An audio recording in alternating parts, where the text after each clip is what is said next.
Right. Yay. That was, ladies and gentlemen, welcome. It is Friday, August 27th. It is the last Friday in August. And you are here on Truckee Pacific with the Mile High Podcast and the James's Game special. That was my son's music in the beginning, which I love having that as being the intro to the show. For those of you who do not know, James's Game is a game that I choose for the friends of Truckee Pacific and the Mile High Podcast. And tonight is a very special Disney game.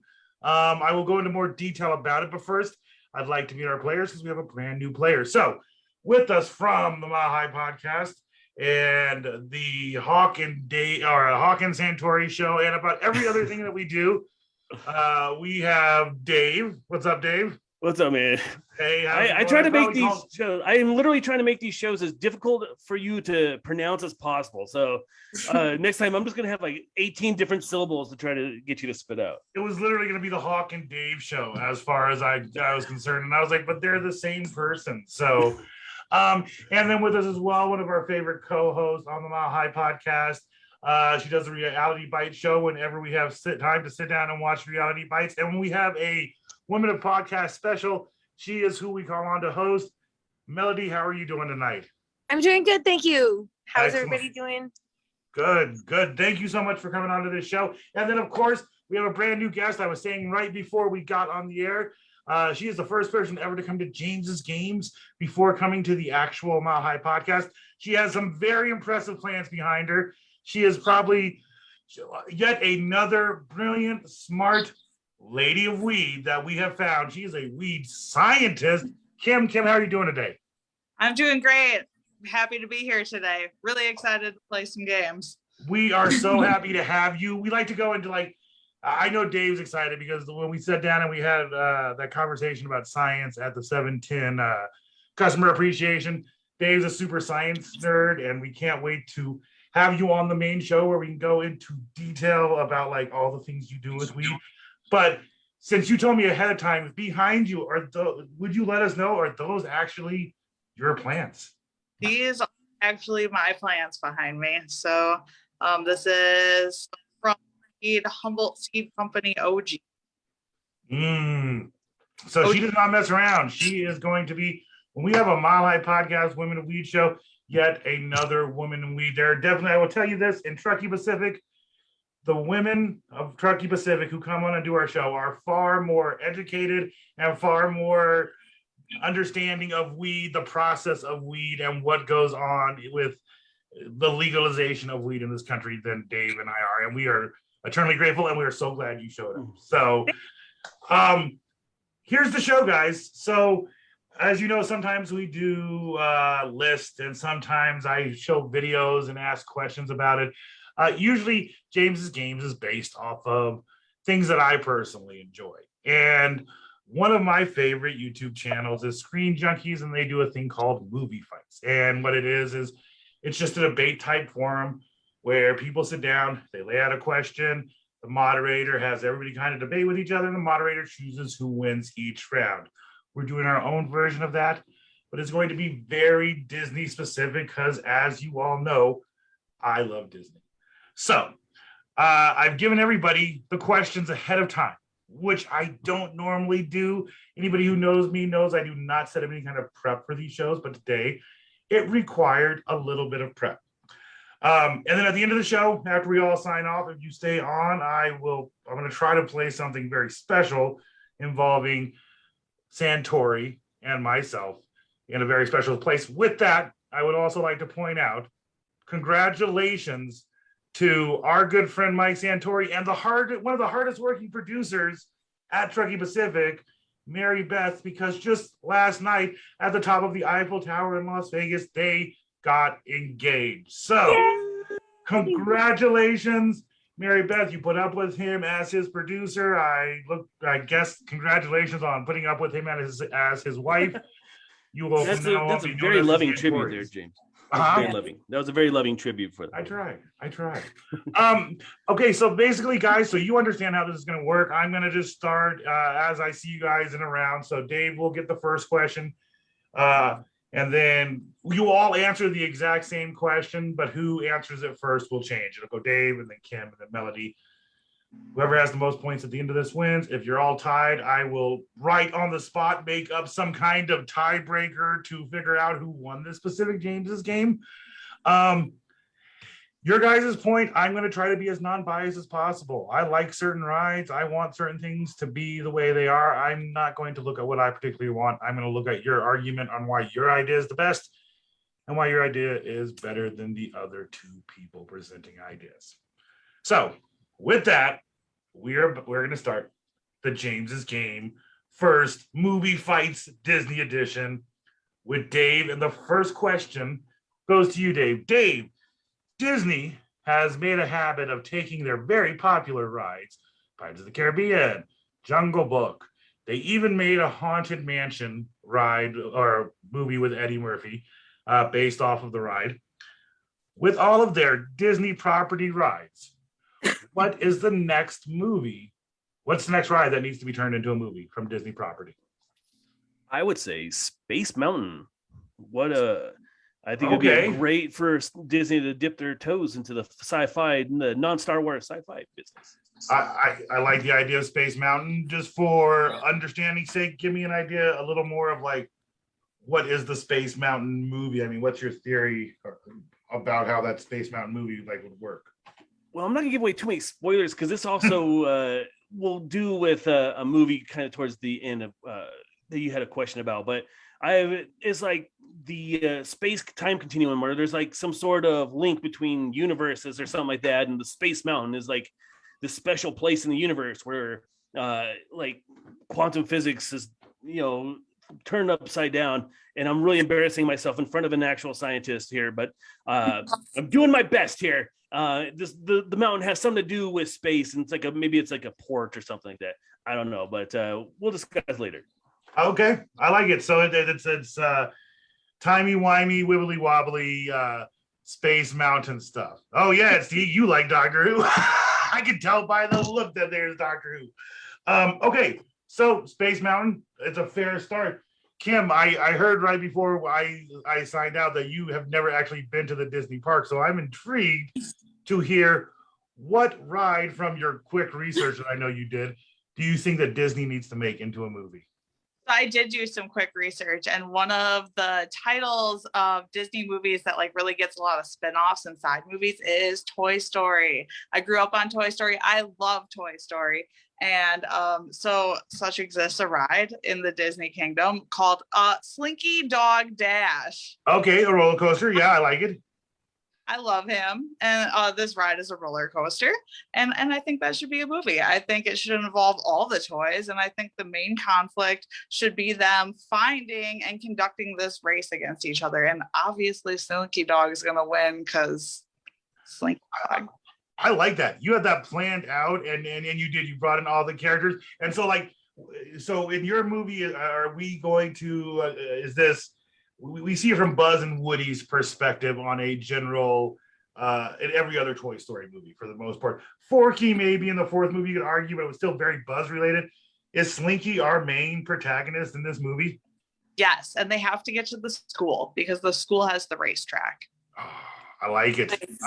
I like it. That is a tough one.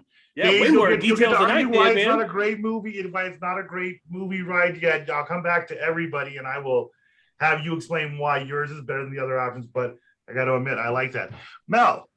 Yes. You know I'm a Disney junkie. You have an advantage that you know the things that I love, but I don't know if you're going to use that. What ride would you turn into a Disney movie? What's the next one I need to do? I'm not going to use it because I had to come up with one where I could connect a plot. So, and I really couldn't even do that. But okay, it's the Everest ride at Animal Kingdom. Okay. But connect it to the Abominable Snowman from Monsters, Inc. And his story of how he was banished. Interesting. So the Everest ride and you're connecting. So is this like, are we telling it from like the Abominable Snowman? Yeah, like a whole origin story and why was he kicked out? Like there's no other monster that they ever mentioned was kicked out. Did he get back? And once they found out you could laugh, like what did he even do to be banished? Do they talk about that? I I don't don't. think so. Yeah, no, I don't generally believe it. Maybe Jafar sent him out to the middle of nowhere, He was a serial just killer. like he did with Aladdin to the snowy area. Okay, that's He was a I like fascist. that. We're using Expedition Everest. So why is your idea? So you got Dave's idea, and you got Kim's idea. Attack their ideas, Mel. Tell me why your movie should be made and what's wrong with their movies. Why I should pick your movie. I got the money. Why am I making your movie over their movies? I don't like to do this kind of. Okay, fine. So the Toy Story idea is great because I do like Slinky. See, I'm terrible at this. But it would be like a Toy Story 5 almost. So I mean, there's a market there. I'm not going to say that it's a bad idea, but it's just it's a part 5. And for Dave, I feel like sci-fi has been done a lot, and you have to be careful if it doesn't have an established fan base. Like it has to, you really have to catch the right person. And I think that the Abominable Snowman is already a likable character. So I think he has some appeal. And Monsters University didn't really have him in it. Okay. I don't think. Kim, I'm going to throw that to you because her argument out is that we can't do the Slinky Dog Dash because it's just Toy Story 5. And why is she wrong? And why are Dave and Melody, why is your idea better than either of these two ideas? So first of all, Toy Story has a very wide fan base already, so it's gonna make money. Even if it's Toy Story 5 or Toy Story 50, it's gonna make money. It's a better idea than those other ideas because those fans also sometimes when you take two ideas and you mash them up, then you have to have people from both sides to understand the context. And I've actually never seen Monsters University, so I would know who you're talking about. But I like it. I like it. I'm bad at this because I actually really like all those other ideas too. That's the tricky thing about it. You started off so strong. You're like, those ideas are terrible, and then you ended up coming around like, and then you're like, but I really like it. Sorry. Yeah.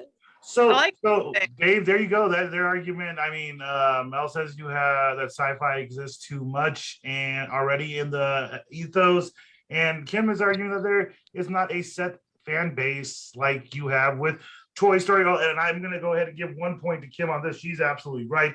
Of everything that we've pitched so far, Toy Story has the strongest fan base out there. It's proven. It's hands down. So, Dave, why are they wrong? What do you do with this? I have my debate is basically it's the same idea against both years. We've already seen Toy Story movies. We've already seen Monsters Inc. movies. Space Mountain would be a completely original idea that doesn't have to pull characters that we've already known. This is a completely original idea, and I'm all for originality. Okay, I got Dave. I got a question. All right, now clearly we're dealing with Everest and Toy Story 5. I'm assuming, not sorry, Slinky Dog Dash, not Toy Story 5. But see, it's already installed in my head as Toy Story 5, so that's a good argument. I'm assuming these are both animated movies. Your movie, you're animated, Dave? No, I think it would be a sci-fi blockbuster, a lot of CG. Strong writing. The Russo brothers are producing. Steven Spielberg has already signed on to direct. I mean, like, why you can't go wrong at this point. Harrison Ford plays a young 30-year-old swashbuckler. Okay, here's the question for both Kim and Mel. We'll start with Kim. On yours, do people need to have seen Toy Story 1 through 4 to appreciate your movie, or is it will be a good set standalone? I think it could stand alone. People who are of the generation who've seen them are going to appreciate it more, of course. But it's it's a kid's story. It's got lots of colors and it's fast moving. They'll like it. Okay. Mel, same question. Do they need to have seen Monsters Inc. to get your abominable snowman Everest ride? No, I don't think they would have to. I think it could be its own kind of standalone movie about how he came to be and how he was banished. And I also think it would do good for Animal Kingdom, which is an underrated park that people don't appreciate that much. And I think part of it is because there aren't a lot of movie associated rides out there. So people aren't excited to go there. It's just the safari ride to them. I like the cross promotion within the park. That's a good idea. Okay, Mel, who do you, if I was to pick yours and I had to go against one other person, who do you want to go? Tell me which one of the other two ideas are the better idea? Why are you making us do this? What happened to the normal game? Different James' game. Which is the better idea? Which is the movie? Who's your out of best Dave friend, and Kim's Dave or that you want Kim? Okay, so here's the thing. I like Toy Story a lot, and I think Slinky Dog is a great idea. So I mean, I think Kim's idea is a close second to my Abominable Snowman. I like it. Kim, I same agree with question you, of the Mel. two other ones. Which one would you see? Would you see Space Mountain or would you see Expedition Everest? Oh man, I hate to do this, but it would be Space Mountain first. Ooh. I'm my nerd, and I think Space Mountain. I think with all the like Doctor Who drops in there, you know, it. I wonder if we have the same answer for a certain question. Okay, there you go. Dave, well, your same choice for you. What are you looking at? I would, and I right back at you, Kim. I'd say Slinky Dog would definitely be like that's a tough one to beat. Like I don't know if I can beat a Slinky Dog movie. I think that'd be fun as hell. Yeah, so and unfortunately I'm gonna have to say Mel, I'm kind of with them. Those two are the ones I would go to over Expedition Everest. I honestly think what actually hurt you with the argument is because there's also a Yeti in the Matterhorn in Disney, California. He has yodelers. There's no Failed. yodelers. There's a bigger story. And then so that leaves me between Slinky Dog Dash and Space Mountain. And I've got to be real honest. Dave, they didn't attack you to the level that they needed to because your argument of Space Mountain I would come back to you with the arguments of the poorly received Black Hole Disney movie, which doesn't work out super well. It has a very Stargate type essence to what you're talking about happening. I mean, when you said that, I literally saw Jack O'Neill dealing with, to me, that was a Space Mountain. So I like it. I don't think it's as formulated or profitable as I absolutely do believe Slinky Dog Dash and a Toy Story 5 movie transition would be. I love it because we could have different characters getting some screen time that we don't normally get. And so when it's not a Buzz or Woody movie, it's a completely different movie. Good arguments, guys. You guys need to get tougher on each other, but with that said, Kim won. It's hard. Kim won the. It's hard to be mean, like mean to nice people. No. Never Gonna even win. met Kim. It's gonna win. It's a debate. This is James. Welcome to our show, Kim. Now let us yell at you for the next hour. Right. Hey, she can handle her own. She has never been to Disney, and she beat both of you. Okay, game on. So, on. all right, 1 point for Kim. Let's see if she can sweep this whole thing. Is that points though because you gave me like a point early on? Do I have to? Yeah. That's true. You can't get shit past her, dude. Come on. There you go. So see, Kim is already leading the pack, you guys. So Kim, I'm gonna jump in here. Kim, just so since you haven't seen a James's game, points literally mean nothing in this game. Yeah. Like it could be like 2-1, and James like this is worth 1,000 points. Right. Awesome. Right. It's like if you ever see the movie Basketball, it's basically Exactly. the exact same thing. I made up. Milwaukee. Steve Perry. That's where I'm from. See, yeah, no, Nice. my game is James's game is just basically basketball, and so The new proud owners of Casa Bonita. yeah, that'll be weird. I would like to see what they do with Casa Bonita. Okay, so Kim, that also means that you were going to start off this question anyhow, but since you got it right, you still get to start off the question. Kim, what Disney property, what do they own right now that needs to be made into a ride from one of their parks, and what is that ride? Okay, it's going to be a really specific example, but it's Okay, a ride, and it's going to be like a 4D interactive ride, and it's Sea Turtleback Highway. Ooh, okay. Okay. So it's a 4D. So we're doing Nemo ride, right? Sea Turtleback, like the okay. Yeah, so you're in the ride.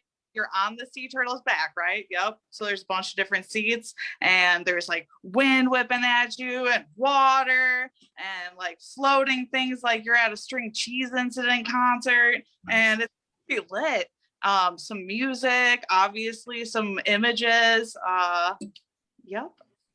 I like It's it. like the ingredients of a great trip. Right. You know what? I got to be real honest, and I'm going to put the association out there because it's the first thing I thought of.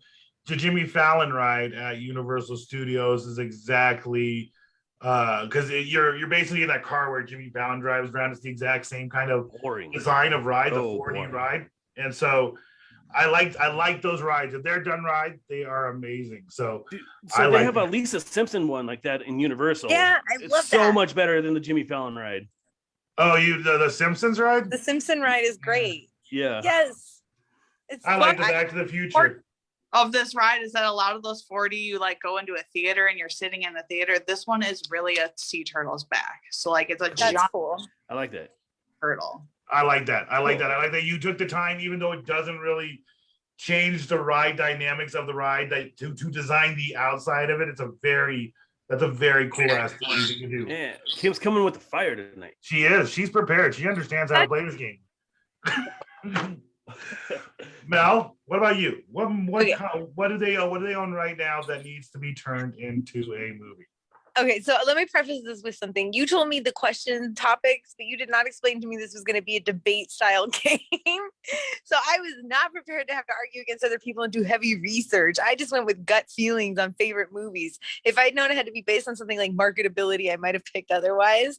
So I based this on what I think is the most underrated Disney animated film ever, quite honestly, and that is The Emperor's New Groove. There are two ride scenes waiting in the movie. There's already a roller coaster designed, and there's the map scene where they're racing to the end.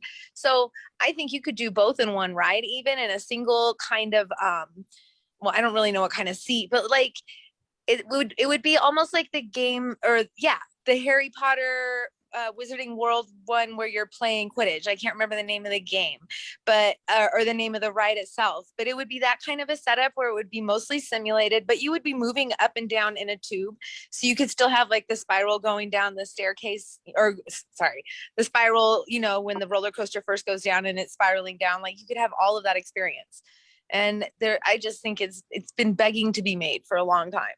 Okay, is now just for my own clarification, is it a simulator or is it a roller coaster? Are you actually? No, it is a simulator. I was thinking about that. I would love for it to be a real roller coaster, but it's not going to be as fun because you're not going to be able to have obviously the actual scene isn't long enough to be the ride, so you have to add to it, but you have to have the essential thing, like the wrong lever and very long drop. And then you have to do the spiral spiral drop down and then stop to high five and then go into the rest of the ride and then, end off in the chase. And I'm not totally sure how you could do that without using some kind of distraction and simulation type setup. But I didn't know I'd have to get that technical. There you go. You're the closer. You have the most time around me, and I prepared you the least. So, Dave, what about you? What property they need to turn into a ride, and what's the ride? All right, I am gonna really just take a really easy path here. They need to make an X-Men ride. I think they just need to, it could be a roller coaster, a la the Hulk coaster from Universal Studios. They can make it a dark ride where you're like, moving back and forth. It could be a simulator ride. I mean, like you could be on a ride kind of like Star Wars: The Galaxy's Edge, the ride there. There's so many potential with an X-Men ride, and it could really coincide with the X-Men, with the X-Men coming into the Marvel universe here. So just a blanket X-Men ride. And okay, so I need to give me an idea. Are we talking about give me an idea of how you want the ride system to work? Because we have the 4D on the back of Crush type going through the Pacific, or whatever it's called, the rim in Finding Nemo. We have a simulator ride that we're dealing with from The Emperor's New Groove. What's your X-Men ride? I mean, is it a mix like the Star Wars Galaxy Edge, Rise of the Resistance? Yeah, I think when I vision it, it's gonna be like the Rise of the Resistance, where you're like, it's a longer ride. You get in this like little cart, and X-Men have these little carts around, or if you want to be unpolitically correct, you could be in Xavier's wheelchair, which I don't know. It may not go around so well. But you can get in this little cart. You go around. You're the X-Men, and you're going to fight a Sentinel or whatever, and it like takes you from here to here. It brings you up into space because X-Men fight in space, and then it drops you. I mean, you could put a whole like 10-minute long ride, just like Rise of Resistance, just surrounded by Marvel characters. Yeah. Okay. Dave, that means you to start on this one too. Attack your cohort's rides. Let me know why Kim's ride doesn't work. Let me know why Mel's ride doesn't work. Why do you have a better ride? Why should I ride X-Men over their rides? You should ride my ride over the other two rides. I don't know, because the turtle ride is kind of similar to the California ride where you're like flying around. Soaring. Okay. And it's hard to beat an Emperor's New Groove ride. That took the wind out of my sails when I heard that, because I run a Emperor's New Groove ride. But we'll just say that it'll be more exciting than Emperor's New Groove, and that's pretty much it. That was a good fucking answer. All right. I got turned into a cow. Can I please go home? It's the most quotable movie ever. Wrong lever. That's in my head. That's how it would start. Is you hear wrong lever as you drop into Why do we even have that lever? Well, I'm gonna tell you what. Right now, I'm gonna cut one out right this way, and it's gonna be a debate against two because of what I've heard and even the answers I had. It was not as structurally thought out as I prepared. It was very vague, and Dave, you're out. The X-Men thing. Yeah, I was scrambling. I literally I was thinking like, what could be a really good answer, and then Mel pulled out like the Emperor's New Groove dick, and I got. I got all the wind taken out of my sails, so I bow out. Yeah, that Dave is out of that, so it is down between the Nemo ride on the back of the turtle with the live, with the whole design looking like an actual turtle, or the Emperor's New Groove ride. I'm going to give you each about 90 seconds, starting with you, Kim, to tell me why to ride your ride, why yours is better than Mel's, why we should pick yours, and then we'll go over to Mel, and I'll make my decision.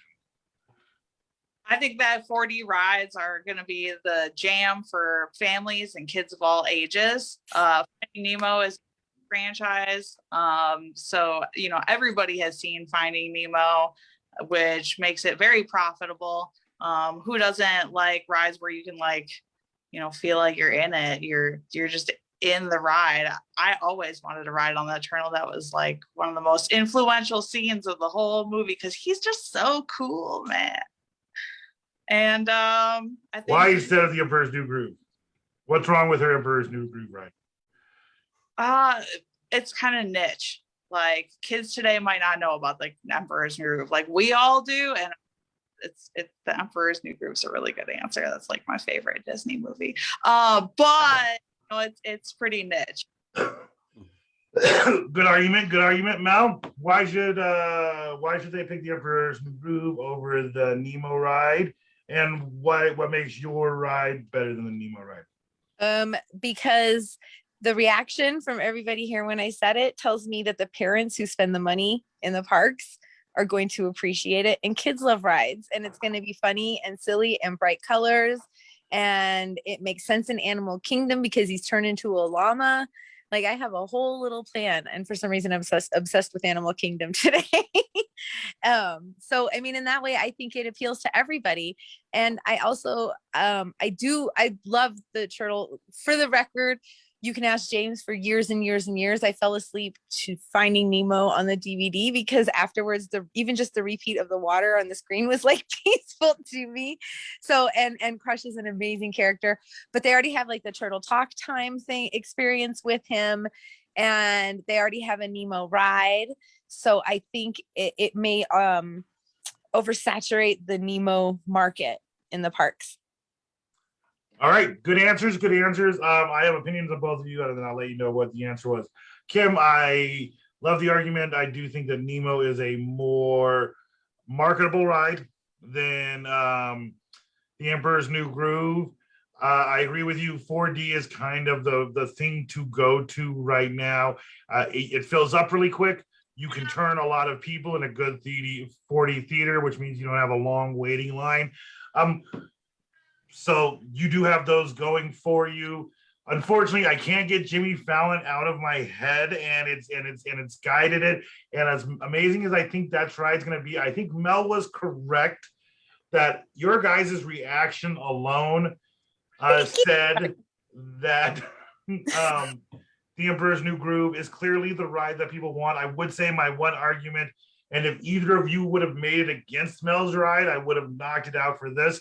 I would like it to be at least a portion of an actual roller coaster. I don't care if you have to blend in some kind of virtual thing after that. The topic was going to be movies that should be rides, not how to build a roller coaster. But the question came out, like I said, I think it could be done as a roller coaster. If you would have pointed out, I would have knocked. It would have hurt your chances, but nobody stepped up to do that. So I'll take it. Point goes to Mel. Dave, you are the only one who does not have a point in this game. I feel confident in my final answer. Good. I hope you all feel confident in your final answer, because Mel gets to start that one off. Mel, what Disney property? Well, what property does Disney not own that they should own? They've got the Muppets, they've got Star Wars, they've got Marvel, they just bought Fox, so they have an impressive array of properties. But what's that one property? What's that one franchise that Disney doesn't own that should be specifically owned by the House of Mouse? Here's the problem: is I could not think of one even when we started the show, and I have a feeling everybody else is saying the same one that popped in my head when you said something. So I'm like throwing. I don't even know what to call. I fold on this particular topic because I feel like it's at this point. If I say what I think, especially because I didn't know I was going first. I was just going to agree with whoever said it. All right. So Mel has stepped out of this one. So Dave, you have a chance, or Kim is going to just completely win the game. I hope you have a good answer. What property should Disney own, Dave? They should own Race Through Space by yours truly, David Hawk. It has everything.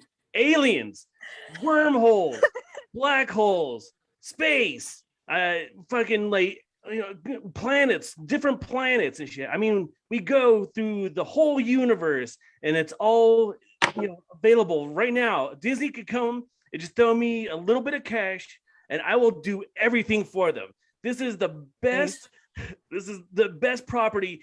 I come real cheap. Like, they don't have to spend, $28 billion like they did for other shit. Like, a good $1 million and I'll fucking give you the rights to Race Through Space. Like, and you can make rides at your parks. You can make movies, comic books. I mean, so that is my tied into your Space Mountain I love answer. it. I like it. I see where you were going. It's tied into the Space Mountain answer that you gave earlier. I like how you used that as a pitch to Disney. I actually think the brilliance of saying, hey, I have an entire property and it's cheap and it's yours for just a little bit. It's a hell of an argument. But I like Mel. Think I know exactly what Kim is going to say. And you may be up against something tough. Mm-hmm. Kim, what property does Disney not own that should be owned by Disney? So I'm going to be honest. I was going to say Doctor Who because of obvious reasons. But honestly, like, how can you beat his story? So I'm going to go with Sesame Street, boy. Ooh, Oh, what an interesting push off. and everything. Yes. And the neat thing is that is a Henson workshop. That is a completely independent property Yeah. of Disney. It's one of the Muppets that Disney doesn't actually own. Wow. I thought you were going to go with Doctor Who. It's interesting that Doctor Who's completely out of the picture. Do you want to come back in the game? No, that would be wrong. That would be wrong because it was something Kim said that made me think, ooh. And then when she said, I have a feeling we're going to agree on something later, I was like, oh no. So I can't do it. It's cheating. Rob Roberts says Dragon Slayer. Do you remember that movie? That was a pretty good movie. Oh yeah. That came like right on the heels of Lady Hawk. There was like a bunch of, and like Willow was kind of around that same time as well. A lot of fantasy back then. So that's for the record, I want to say Rob Robert said that he would be more than happy to ride in the wheelchair ride. So there you go. That's good. All right, so Kim, why should Disney buy Sesame Street over the Race Through Space franchise? I think that Sesame Street is hands down more marketable to children. Disney is overwhelmingly a children's company, although they're diverting away. There's validity in that, Mandalorian and such. But Sesame Street is more marketable. We're Disney. We want our money. Mm-hmm. Haven't you seen the Park episode? We want our money. That is a strong, fair argument. Dave, tell me why the characters that you created in this universe that you have is better than Sesame Street.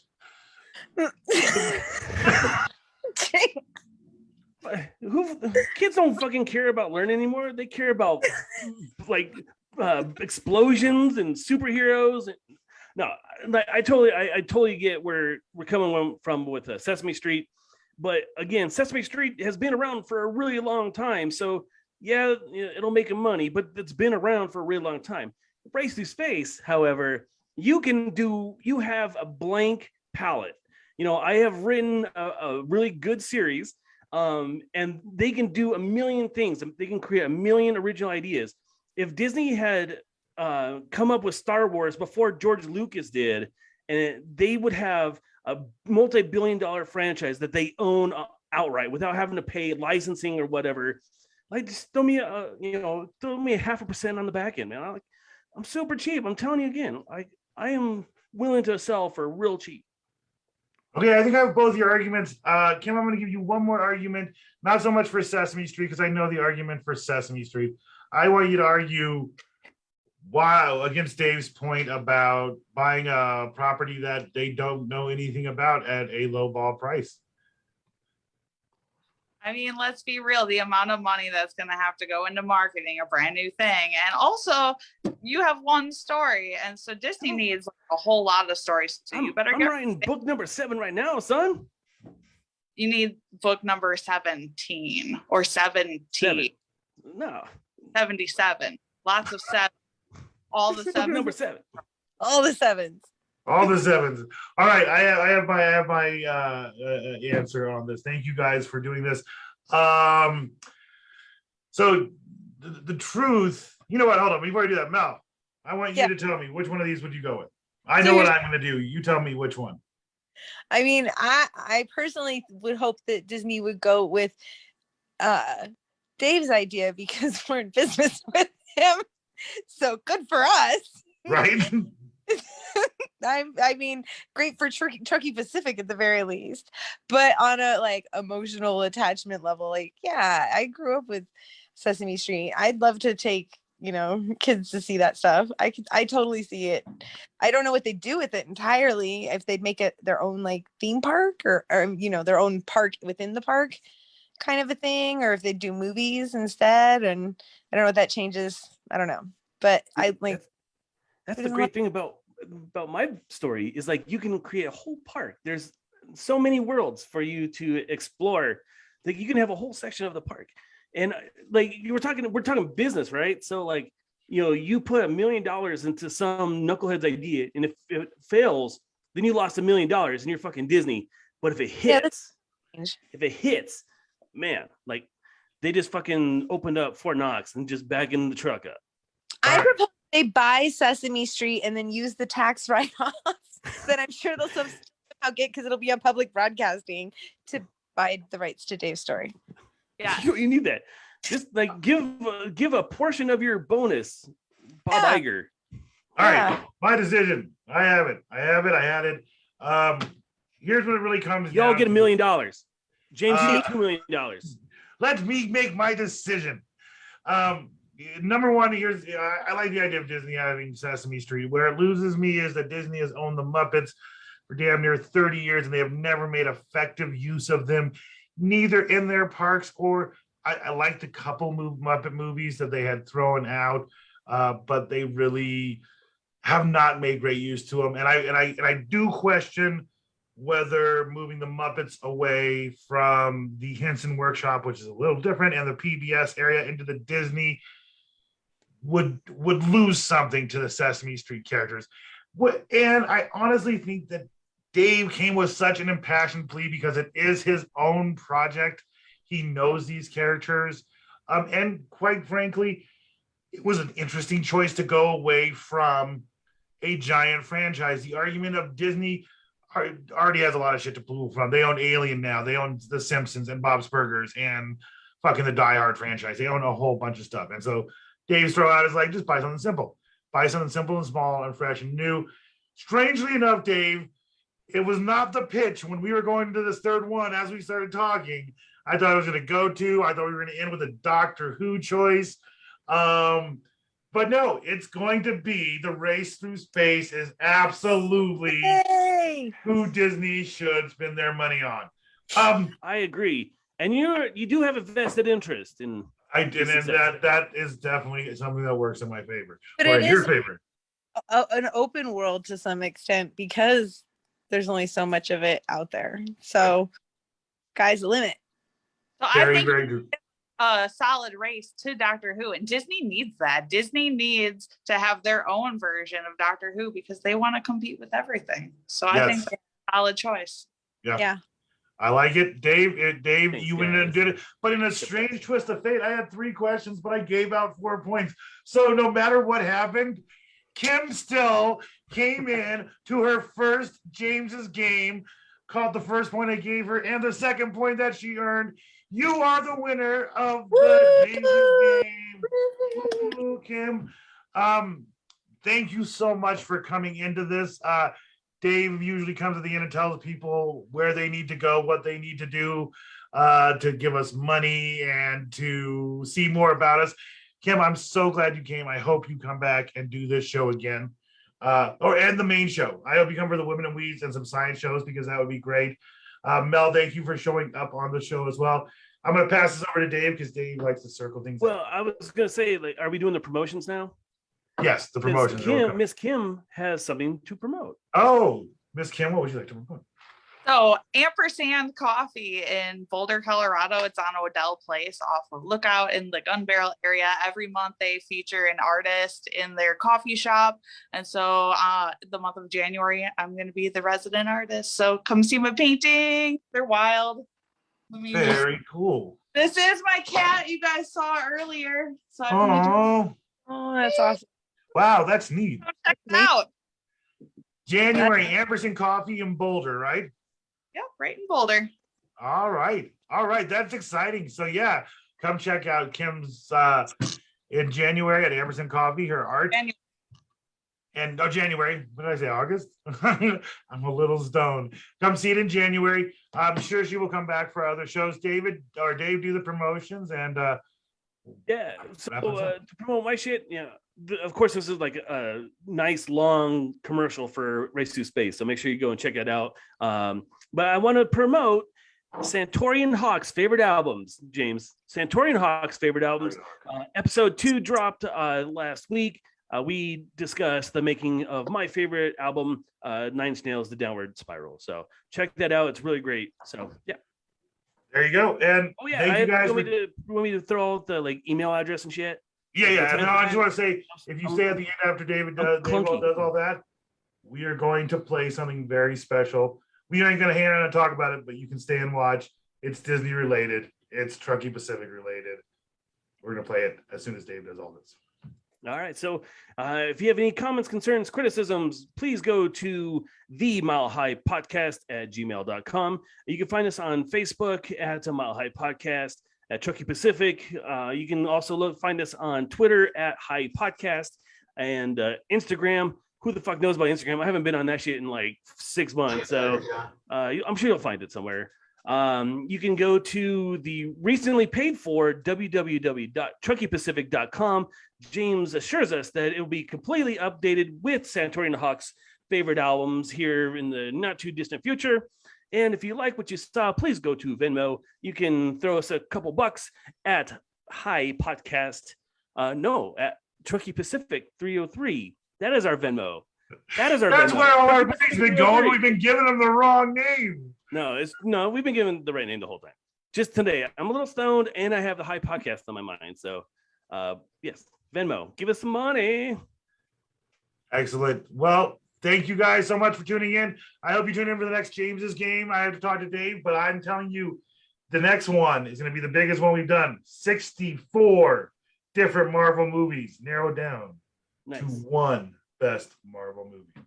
Yeah, and 2 weeks from tonight is going to be our Ask the Expert. Our expert is Kim. She is our cannabis scientist. So it's going to be Ask the Expert about all your cannabis science questions. So join us for 2 weeks for Mile High Podcast. We had because just 2 weeks ago we did one about like real estate for commercial marijuana in Colorado, and we had somebody there talking about the distribution of it. It would have been good to know somebody who, because I specifically asked grow questions and nobody grows it.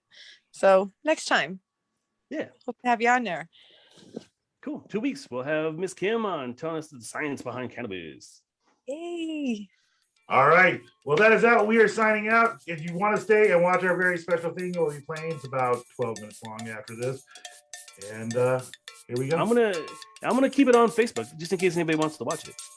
There you go. Is that cool? Yeah, absolutely. Mel, Kim, thank you so much. Dave, good to see you guys. And Thank you. This has been a Truckee Pacific production. For sponsorship inquiries and comments, go to the Mile High Podcast at gmail.com.